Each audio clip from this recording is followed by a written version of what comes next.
So, welcome to the spontaneous live stream. This is an unplanned event. We changed the camera angle a little bit. You guys want to see me, of course. So, we're here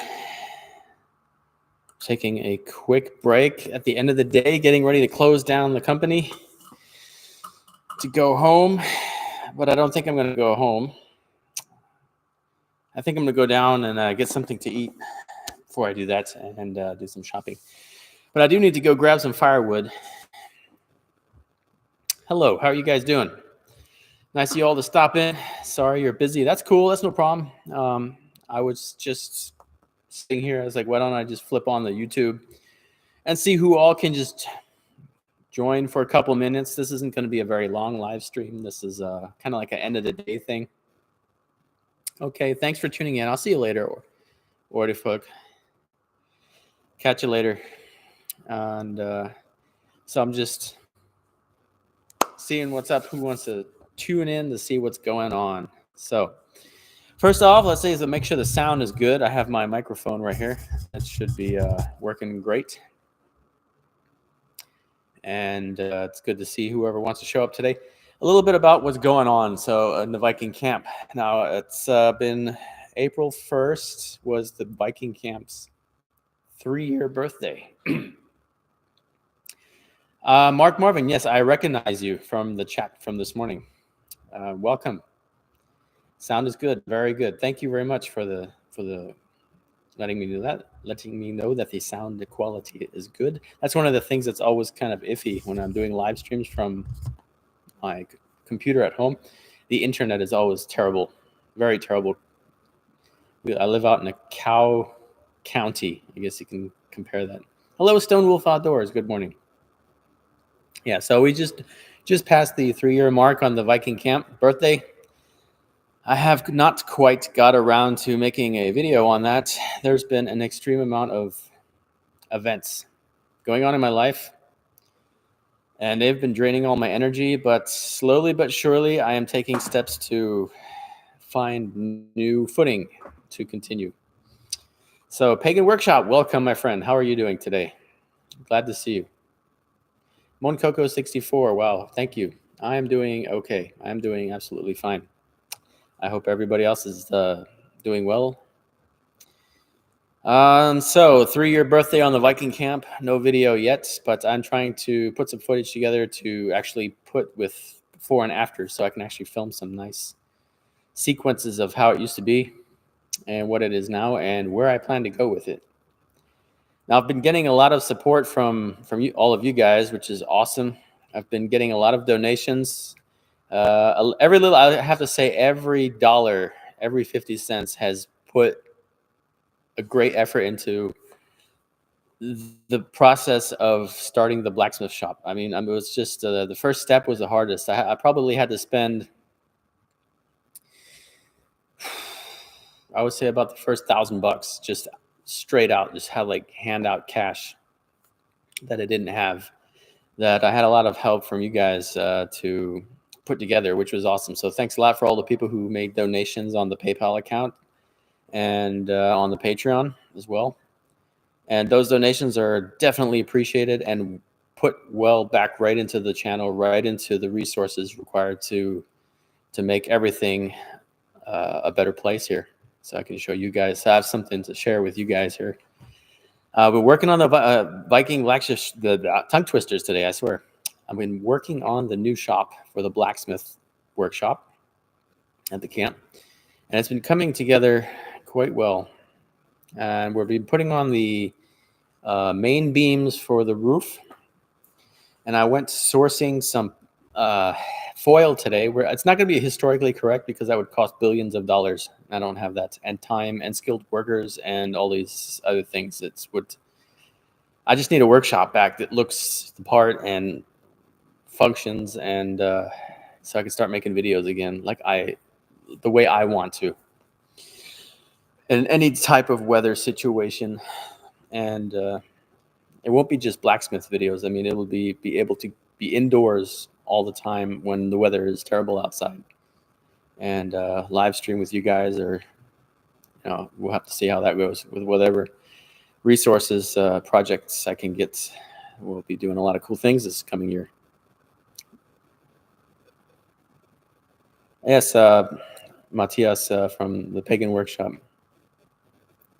Yeah, I just kind of, this is unplanned, this live stream. It's just, I was just sitting here and I said, let me I'm watching the door over there. Let me flip on the live stream. Let's see who shows up. If we can get 45 minutes, I got to close the shop at 1700. So I got 45 minutes left to chat with you guys. And then I got to book it and get out of here because I've had enough of this place for today.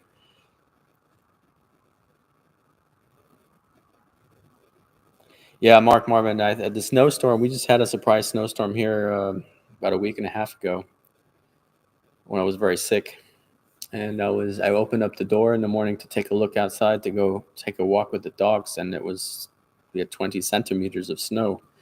And I was already worried that this year was going to suck like last year, because that's what happened with the bee season. All my bees, basically, I worked so hard on those bees last year, and it was just my second year, and I didn't have that much experience, but I know I was doing quite a good job. I had a lot of help to make sure I was doing the right things, and yeah. The terrible weather washed out all of the bees' food, basically all of the blossoms, pollen. Nothing grew. Every time I tried to make a bee split to split a beehive, the queen never came back, or she came back and it wasn't properly, she didn't get to properly mate correctly. So inefficient queen, and that colony is doomed, to die, basically. So yeah, so a lot of all that stuff. Stonewolf Outdoors got a nice view of Mount St. Helens from my tent. Oh, that is awesome. Yeah, I was just thinking about camping today and tents, and I'm thinking about buying a hot tent. I need to do some research. I'd like to buy one that'll last outside if I set it up somewhere near the camp in the forest area, and so I can do my overnighter videos there. I need something that's of that quality. And then I'm worried about the mice again. My mouse problem at the camp. I've had my tent set up last year. I took it down last year because the mouse kept eating holes in it. The mice, terrible. They get in the hut too, and they climb on the shelves and they eat all the whatever they can eat. They eat it, and then they poop on it, and it's just, yeah. I guess it's part of the Viking age too. So you just got to kind of live with it, clean it from now to then. But the thing about mice though is they transmit their urine and their droppings. They transmit airborne transferable parasites, like worms, basically. That can get you very sick and even kill you, and that can get your pets sick as well if you have your dogs out there. And so I'm really iffy about the mice. I really like to not have them there. I have too many. You can walk in the field and your foot will sink into the ground. That's when you have to, it's just too many. Although I do have a stray cat there, and I have two wild, two Greifvögel. How do you say that in English? Like buzzards, kind of hawks. They do a good job there. They hang out locally, and I see them almost every time I'm at the camp. Looking forward, Pagan Workshop, to your new workshop. I love blacksmithing videos. Yes, I also love blacksmithing videos, and I'm an avid blacksmith, and I haven't been able to do any work lately. Yeah. JB, yes, the first year, I didn't get to have much honey. I only had a couple of frames, which I pressed by hand to have a couple of jars of honey so that I had some, and it didn't go to waste. And the second year, I had no honey, none. Not even a jar full because of the terrible weather. But I have everything to do it industrially. I now have a bee workshop. If you guys seen the Viking camp, I have a container there. It's not quite Viking age, of course, but that's my bee workshop. I have every single piece of equipment I need to work on the bees in there, and it's right there. I don't have to drive home with the trailer, mentally not forget anything, drive all the way back out. It's like 20 minutes away. And then go, oh, I forgot the most important thing, have to drive back. And by that time, the day is gone. By that time, you just do that. And then that's your one day off. If you get lucky to have a day off, if you don't have to do it after work until dark during one of the weekdays because of the weather. But so basically how we do that in Germany is we have different, we take our frames. out of our honey supers. And we decap them. We take this, basically the wax caps off of the honeycombs. And we have to measure the honey's humidity to measure how much moisture is in the honey. And if it's within given parameters, then you can harvest the honey because it has the correct moisture level. If the moisture level is too high, the honey will actually start to sour and turn bad. The moisture level is way too low. You can't do anything with it. It's like tar. You won't be able to put it in the centrifuge and spin it around to get the honey out of the combs. It will just stick in there like super glue. So once you've done that, you put it in the centrifuge and you spin it around until they're basically empty, and then you take the frames out and just put them back in the colonies, or you set them aside for future use. And basically the centrifuge collects the honey and it runs down, and you collect it in a sterile, food safe container. And that's how we do that here in Germany. Now you have electric centrifuges, which are very efficient. I have a hand crank one because, if electricity goes out, yeah. And beekeeping in the what's a cool thought real quick to discuss is beekeeping in the apocalypse. People go, I'm going to get bees home. Those prepping and beekeeping. I have to tell you, it's almost impossible, because if you have a year like last year, if it's nothing but rain and terrible weather and absolutely, yeah, good luck. You need chemicals to treat the bees with, unfortunately, nowadays, because of the Varroa Mites. The Varroa destructor is actually the Latin name of it. Imported through Asia and now worldwide. It's a problem that kills most of the bee colonies, and the mite itself doesn't really kill. It's the viruses and the diseases it carries with the bee carries over into the bee colonies, which weakens them to the point where they don't survive the winters. So, owl boxes. Yes, I actually was thinking about that. We do have owls. I do. I hear them in the summertime. I'm thinking that's a good idea, but it's one of those things that it's like on the list, but it's not like at the top 10, and the things that are on the top 10 keep getting pushed around. So,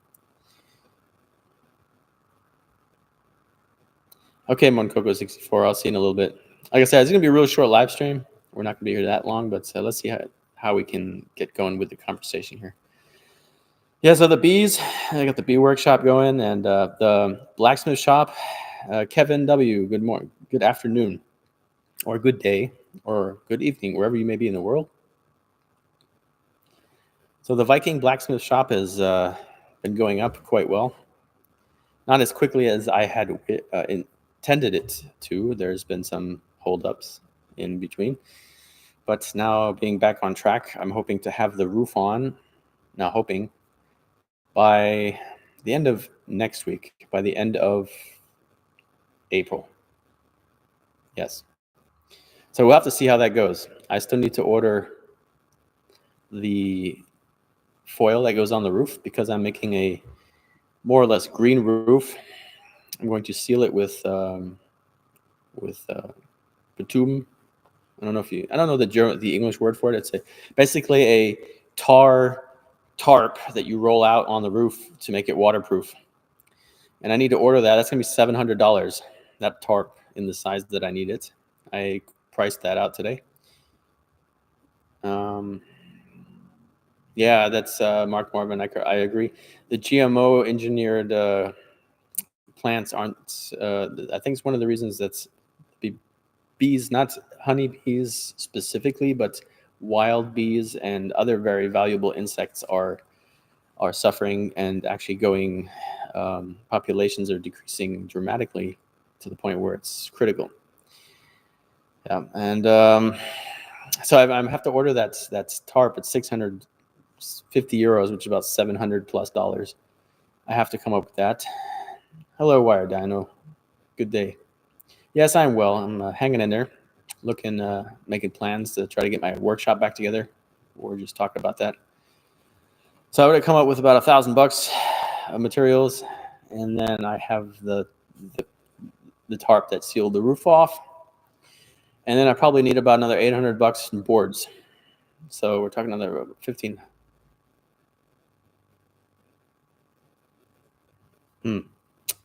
Don't know. Rubber, yes, it's not rubber. It's like a tarp, not really a rubber. Um, yeah, I was going to do a green roof, so the only way to have a really good seal under that would be to roll out a certain type of sealant tarp or tar the roof, but that only will last very few months because I've seen it on my roundhouse. The tar lasted about 2 weeks and the wood started to dry and crack everywhere. And now the roof is not quite as sealed as I wish it would be. I have to crawl up there once we get our first couple nice summer days and really tar the hell out of it with some. I have some sheep's wool. I'll be tarring and I'll be stuffing in the cracks and I'll be tarring over, which should seal most of the bad seals. And I'm not expecting the roof to actually be 100% sealed in either the roundhouse or the blacksmith shop, but I want it to be comfortable when the rain's out. And the blacksmith shop's actually going to get a green roof because I'm planning on actually making that like a small homestead. There's going to be the work area where I have the forge and the anvils and no anvils. There will be more than one. And the historical anvils especially, and I'm planning on buying, if I could find it, now this is a dream of mine, a 500 kilogram anvil in good shape. I am hunting one down, but I'm not specifically searching for one at the moment. I have other goals to pursue, and I really don't want to spend 2,500 euros on a piece of iron right now, or steel. So, but if I see one, I have to grab it because you'll never find one again. It's a once in a lifetime kind of deal if you do find one.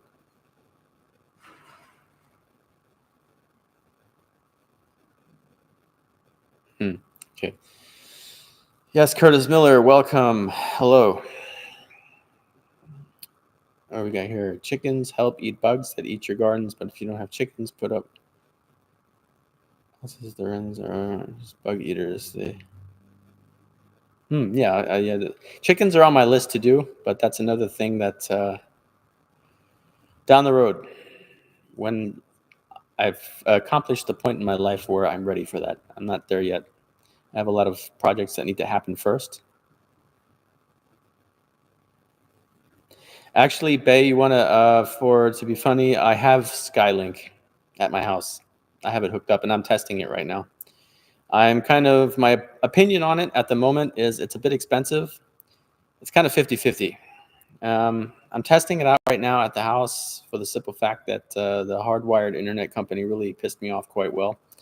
And that we've tested it out here at work, and I was kind of convinced that I want that. So I ordered myself a set for my house, and it's all right, but it's iffy. The reception, because I live out in the middle of nowhere. Literally, there's just cows around my house. There's like a road full of houses, and then there's cows. And so our internet is kind of, it's not the best. And so I decided, hey, let me get this Skylink, and let's test that out. Maybe that's the solution to my what I need here. So if I were to eventually take that out to the Viking camp, the other problem would be I have no electricity out there. So I will need some source of stored electrical energy or a, excuse me, I'm real hungry, starting to get the growling stomach. I would need some source of electrical energy via, like I said, battery power converter or a fuel power generator. Looking into both of those, and those are great things to have as well. Yes, Frugal Mom, welcome. I haven't got to check the chat here to see who else just made it here. From Australia, just after midnight. Wow, that's a bit late back for you guys, but it's just about 4:30 in the afternoon here in Germany. Another 30 minutes, I get to shut down the business and go home. Isn't that awesome? Robot Vikings. Well, yeah, to be like here on the internet, to be able to communicate with you guys, you've got to kind of stay on top of technology. So we need some kind of efficient solution for that. And I'm searching around. I also have some alternatives on my mind right now, but I'm not happy with the contracts. I've read the contracts and I'm not happy with what you got to sign up for to get their service. And it's only limited and you have to pay as you go. And so I have to do some more research. Well, wind. Here's the deal with wind. We have these windmills in Germany. I mean, you could go to the most remote little county town that doesn't have internet connection, but they have these ginormous, ugly windmills. I mean, these things are like 500 feet tall, and it's enormous. And you go outside to listen to the birds and to hear nature, and all you hear is whoosh, whoosh, whoosh, whoosh. Secondly, now I've researched this. I know a little bit about what I'm talking about. I live in the center of one of the most windmill polluted areas in my area here in southwestern Germany. These windmills catch fire at least once every summer.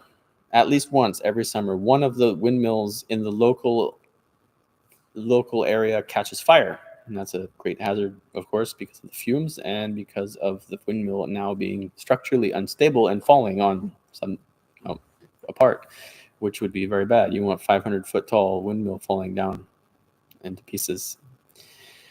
Secondly, I have researched that those windmills are very expensive. The electricity they put out, first off, is some voltage that it's at, I think, 480 volts at a certain wattage. It's sent down to a transformer house where it's converted then to some greater electricity, where it's then sent to the electrical company where they convert it back to 220, where we use it in our wall sockets. So you have 3 energy consumptions on the way to where it goes. You lose 40% of your energy anyway through traveling, and then through converting it, you convert a whole bunch of that energy that windmill just tried to make into heat. And so you lost over 50% of your energy. The only people that profit from the windmills are the people who sign the contracts to sell them, the people who sell the land to put them on, and the people who have the contract to install them. And so I see these big windmills. I think they're a big mistake. I have those weird noises next door. So these windmills, I think, were sold off as a great idea, but I think in the end, they are a big mistake, terrible mistake. The renewable energy lie, I guess you could say. The same way as corn, biofuel. This is a big joke. You use diesel-powered tractors, you use fossil fuel-powered humongous machines to prepare a field to grow food to then harvest with fossil fuel-powered humongous tractors to burn and compost in a fossil fuel-driven factory to create electricity and gas, of course. It's a very another one of those scams. I don't believe they measured it out, and it just doesn't compute. And at the same point, you're using these humongous tractors, and the biogas facilities are popping up everywhere. Even though it's now basically become public that it's the state is giving these people money basically to do this, and on their own they would never have been able. It wouldn't be profitable for them to do this kind of business if it was their private business, because the person who owned the private business, actually the two companies, the two private owners that ran the biogas factory outside of our town, they both went bankrupt. Both of them did. And so now a state-owned company, or a company that is completely assisted by the government to do this, they run this now for the last 5 years, and they've been only able to do it because they've got government funds to pay for their machines, for their services, and for their the process of doing what they do. It's the only way that they can afford it, and it's too expensive to stop doing it now. It's become catch-22. And so you pay it's just such a joke. I just got to finish this. You have these big, enormous fossil fuel-driven tractors that make enormous amounts of farmland into now is no longer agriculture because you're creating energy. So you have industrialized your farm into a energy production site to grow food, to then cut down and throw in the composter, while you have billions of people starving around the world with no food. You grow food to throw it away to make inefficient energy. You actually go backwards. You lose energy making this, but you're getting paid to do it, so who cares? So it's an eye opener. People don't step back to say, wait a minute, what are we doing here? This is all wasting. We're worried about fossil fuels and saving energy and green energy, and we're still doing. And people are starving. People are starving here in Germany. People here are on the streets. There are children. There are grown adults that are starving here in Germany. That the blindfolds are on. Everybody is doing this, and we're all looking at the poor people in the Ukraine, which I do agree there are. Of course, we need to do something about that as well. But for years now, this isn't just what's going on now. This has been going on for the last, I would say, 50, 60 years here. And the Europe has been looking away for some reason. I don't know why you hate your own people so much. Why can you hate the people who elect you, people who put you in power, and people who pay your tax dollars and your private airplanes and all this political mumbo jumbo that I guess a simple people as foot soldiers, I guess, of the Fußvolk, they call it, the simple, citizen has no idea about. We pay for all their political nonsense, and yet they walk on us like ants, and they have no idea that they kind of take that for granted, and they keep taking more and more, and it's creating an energy vacuum and that they just put on the blindfolds and they look away and say, oh, look over there, and we have to help that country because they have war. We have to send them weapons and take all their refugees and bring them here. Well, what are you going to do about the people that are already poor here? Nobody's going to take care of those people, and now you're bringing more people that are in need of help, in need of a home, in need of of care of some kind, shelter, on top of the people you already have stuffed in the ghettos and on the streets here in your own country. You're creating more problems in the future down the road. You can't support your own people. You can't bring more people that are in need and spread them out amongst. It's very difficult to get the right answer to that equation, but the problem has been ignored so long. It's just amazing to me. I can't believe it. And here we are mowing down fields full of corn. I mean this is like 30 foot. I know in the United States the fields are our German agriculture here is not at the same scale than it is in the United States. But if I see a field that is as big as about 30 football fields mowed down corn for biogas, I think, how many people could that feed for how many years to get somebody back on their feet into a life? They're not just going to eat corn, of course, for straight up. But there's so many things you could make out of that corn. So many natural products, food products, cooking oil. You could make synthetics. That's something to look at. You can make plastic, bioplastic, starch. You can press starch into a form of plastic that is elastic and it's biodegradable. It's food safe. And you can make fabrics. You can actually make fabric out of the corn stalks.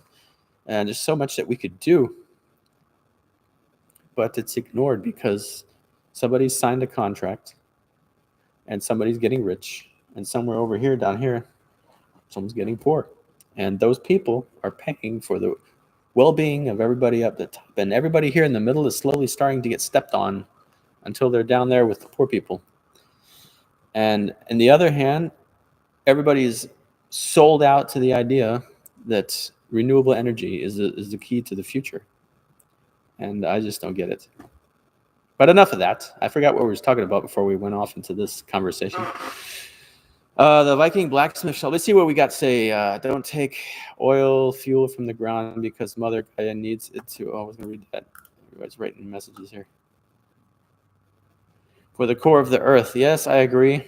Fossil fuels are not the solution, but we just can't turn them off on an off switch, because it's one of the best examples is what's going on today. If we have war, our war machines are driven fossil fuels. If we have our industry is driven fossil fuels, and electricity doesn't just come.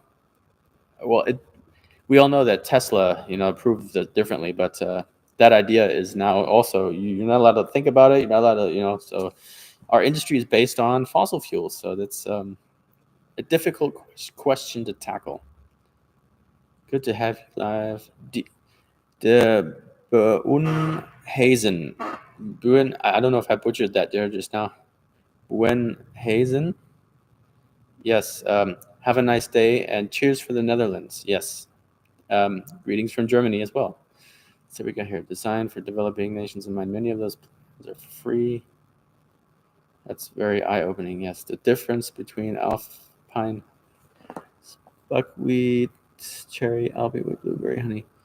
I don't know. There's a lot of there's a whole bunch of honey variations here in Germany. I mean, there's just so many. You could actually, if you have crops large enough to set your bees in front of, they will actually harvest that specifically, and you can have it tested, the honey, to see if it qualifies to be, if it's got enough of one type of honey in it to market it that way, or to have concentration of that type of honey, which is what we do here in Germany, and I know there's in other countries as well. Yeah, John Ray, I agree. And what's also another thing is supermarkets throw away probably about 2 tons of food every month. Large supermarkets. They throw away about 2 tons of food every month, which is still consumable because it's expired.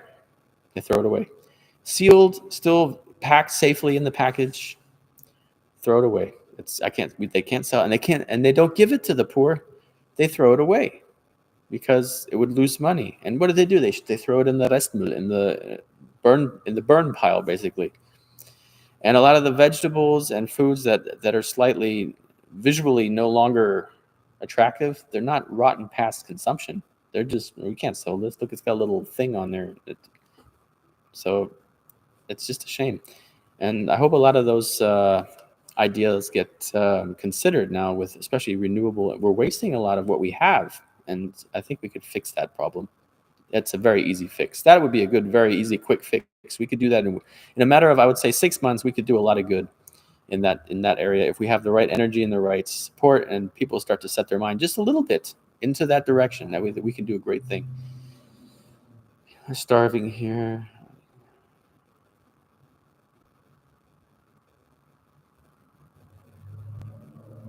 Yes, frugal mom. I agree. It's crazy. Well, you got the double standards, and people just not opening their eyes in the correct perspective.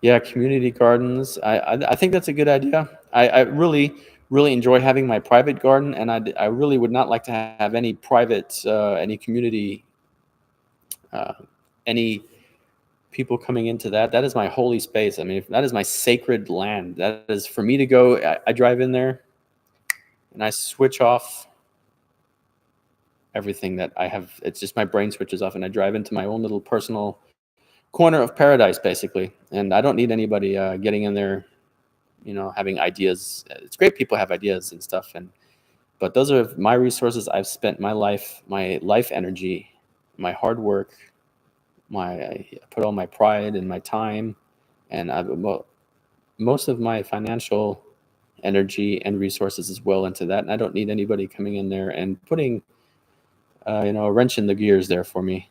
I really enjoy having that place to find peace. And now it's really important for me because I just had to bury my dog, my best friend that I lost. Luckily, I still have little Pooh. Little Prince is still hanging around, keeping me company. A good little friend. But my old friend Gonzo, he was 10 years. And I buried him up there. That place has now become, I don't know, it's now that there's a very spiritual value to me now to that area. It's not just a plot of land I plant my greens on and keep my bees there and go to, to turn off my mind. It's become part of a part where you hang your hats, kind of deal. It's like home. And there's a spiritual connection now to that as well. And now that's really why I don't need anybody in there telling me what to do and all that.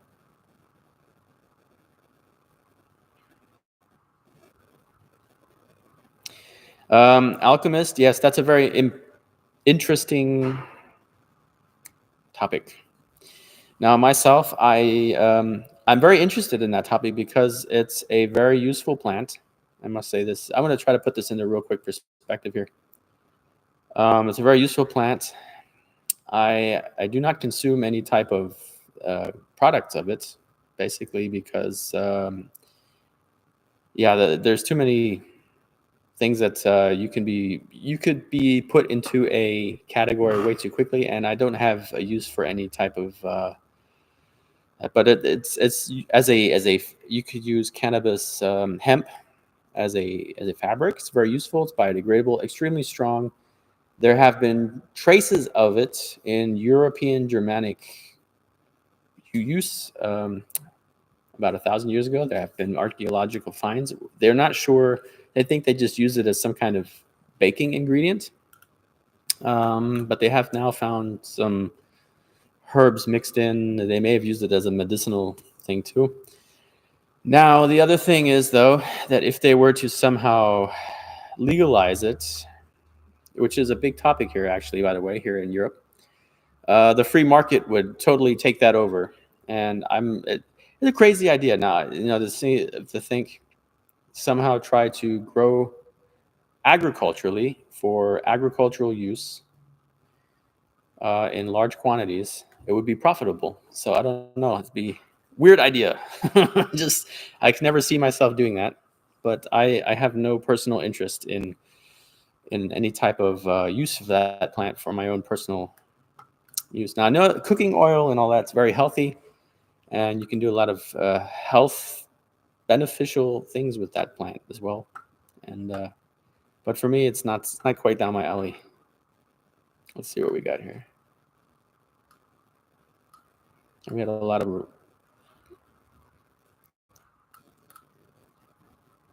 Just trying to read the comments here real quick. There's a whole bunch of them going on right here.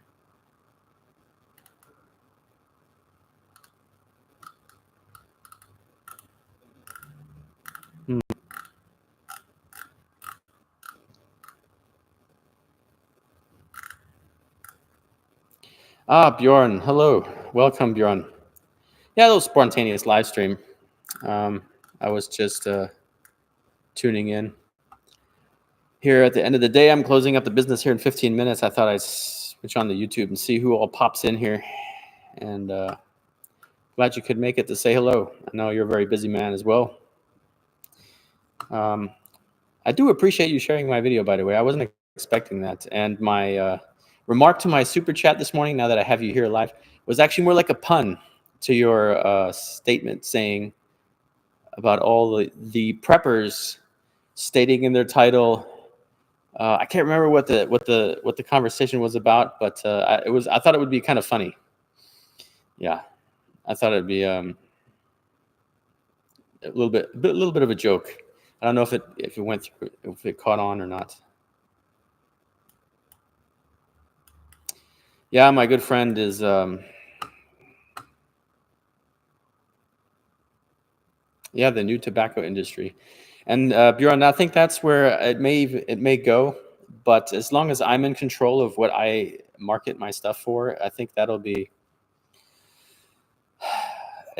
I guess, morally okay. I guess I know. It's, like I said, there's a lot of cancer proven treatment benefits there, and in small quantities for other health reasons, it's a very profitable investment. And I think that if the door opens, I think that will be like the new Macintosh and Apple stocks way back when they started out, and now look at Apple now. I mean, I think maybe that'll be the thing for the new thing. Maybe that I can make $1 million off of being a farmer. No, I don't know. And using it for selling only to certain companies that use it for making animal products or health products and such as in that direction. But we'll have to. It's just a crazy idea. And we'll have to. It's just something in the back of my mind I laugh about a little bit. Basically, it's just because Pfizer, yes, of course, the big pharma and corporations are going after that idea because they want they want the first rights on all of it. They want to take over the market, monopolize it. Yeah, and if Pfizer is doing it, then they're gonna play their little games. So we'll have to see.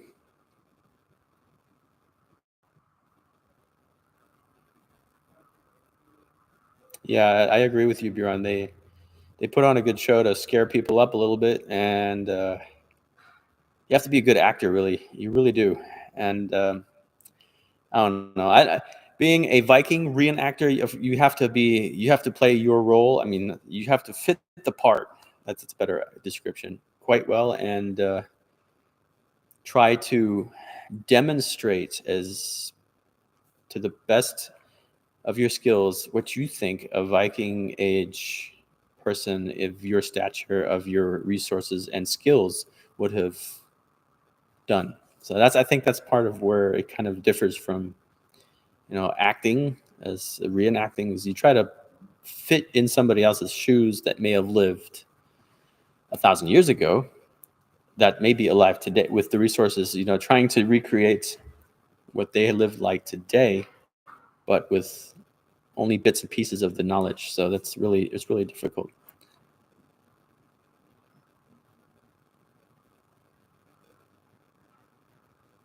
Yeah, Frugal Mom, I absolutely agree, and that's where one of the biggest fairs that we used to go to here, the medieval markets that I loved going to. It's because it's really cool, not so much for the historical correctness, but you get to meet your friends, you get to meet people, and get out and just have a good time, camp out, and go and see all the crafts. People bringing their. Something is going on here. It sounded like someone was just spraying bullets on the roof. I'm gonna go out there and check that out here in a minute. Something is wrong. Someone's doing some kind of work behind the building, and I don't like what it sounds like. So yeah, we got 5 minutes here left. So basically, the market I used to go to, because of pandemic and stuff, it was closed down the last 2 or 3 years now. And this coming around, which I'm really excited to go to it. It's end of April, and I might camp out there and to go see the guy with the bees. He brings his bee colonies to sell his meat. He lets his bees fly around there and freak the people out. It's pretty cool. And because of him, I actually got interested in beekeeping. And I actually went and saw him a couple of times. He's about an hour drive away from me. I went and saw him a couple of times, and he actually gave me like a real quick crash course and say, okay, if you're really interested in bees, this is what you need to know. This is what you need to look for, and this is what you need to go learn. You need to go and make sure you have this, this, and this. And I'm going to show you my bees and tell you a little bit about what it's about, so you can get an idea, yes or no, this is what you want to do. And so I thought it was really cool, and it really got me interested and opened the door for me. He's going to be there, and a bunch of my battle group reenactors are going to be there. We're going to maybe even get together sometime this year again and start training again, which would be really cool. A couple of my blacksmith buddies are going to be there. Some leather working connections that I have that might show up there, and musicians, live music. And it's just one time of the year to get together with a lot of people that I don't get to see otherwise. It's and historically correct, exactly, getting back to the point that people think that Vikings, the way that people dress there at those markets, it's kind of interesting, the face paint and all the furs, the fancy leather work. It's the motorcycle clothes, if you want to call it. It's amazing because it's 90% of what I see. So it's kind of what the perception of people think it may look like, and what it really was is it's so far off. And when I go there with my colorful clothes, and people look at me like, where are you going? You in a clown costume, or what? Who are you supposed to be? And it's kind of funny. People don't,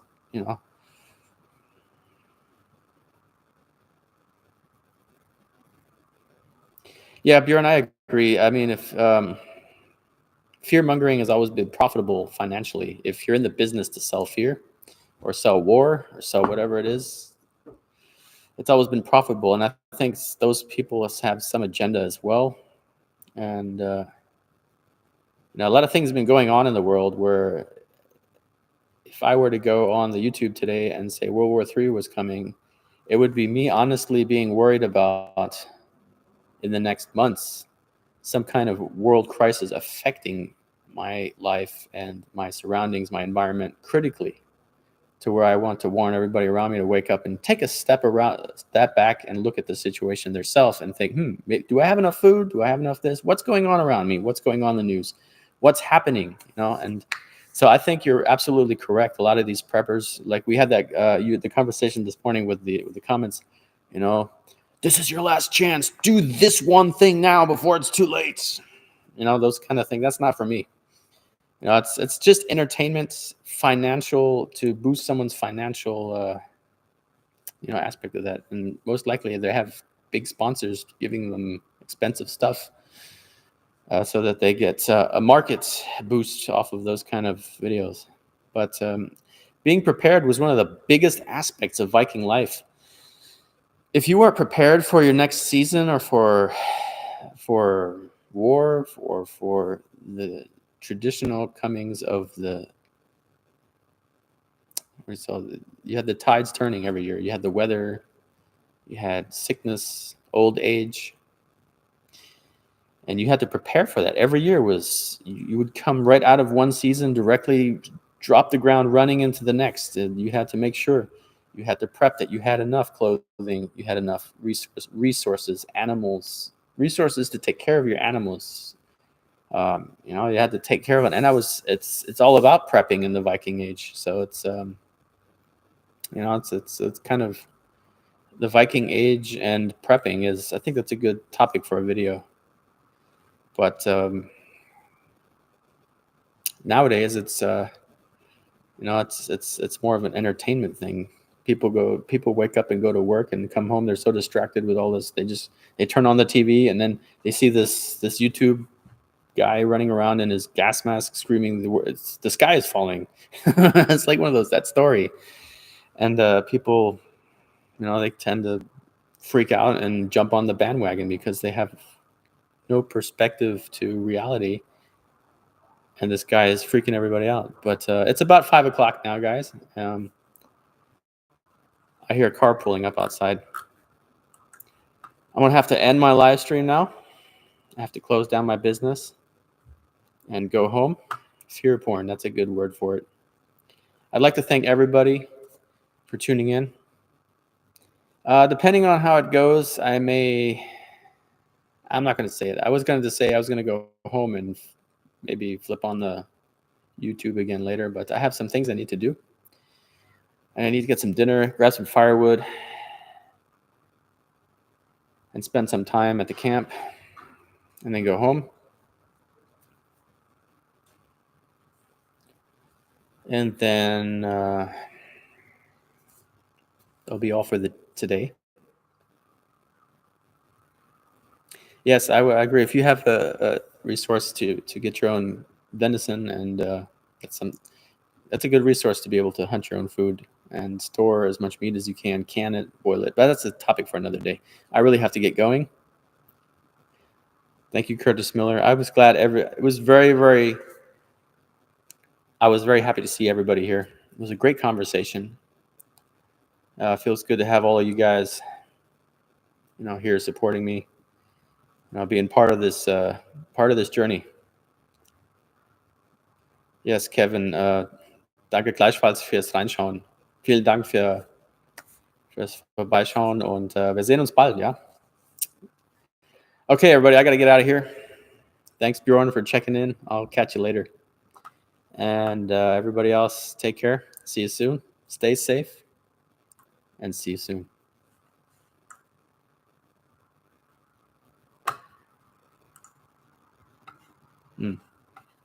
Something's wrong here. Something's not working. Okay.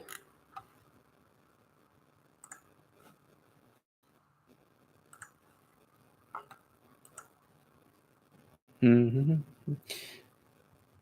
want to end the stream.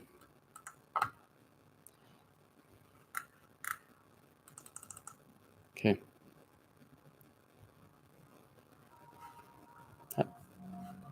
End the stream. Okay.